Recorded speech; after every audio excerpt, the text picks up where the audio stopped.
خدا کے واسطے رحم کرے، ہمیں اس سٹیج تک، اس حد تک نہ دھکیلیں کہ جہاں پر ہم بلوچستان کے اکثر نوجوان پوائنٹ آف نو ریٹرن تک پہنچ چکے ہیں۔ آپ دہشت گردی کو تو شاید ان ہتھ کنڈوں سے ختم کر سکیں، دہشت گردوں کو آپ، جن کو آپ دہشت گرد کہتے ہیں، ان کو آپ ختم کر سکیں، لیکن جو نفرت کے بیج آپ لوگ بو رہے ہیں، اس نفرت کو دنیا کی کوئی ایٹمی طاقت بھی ختم نہیں کر سکی، اور یہ نفرت اس حد تک پہنچ چکی ہے جس کی وجہ سے آپ کے ملک کی بنیادیں بھی ہل رہی ہیں۔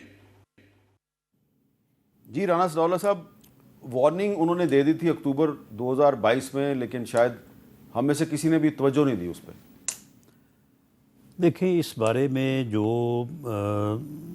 میٹنگز میں جو باتیں ہوتی رہی ہیں، اس میں کامران مرتضیٰ صاحب بھی بعض میٹنگز میں شامل تھے، پھر یہ لیٹسٹ ثناء اللہ بلوچ صاحب بھی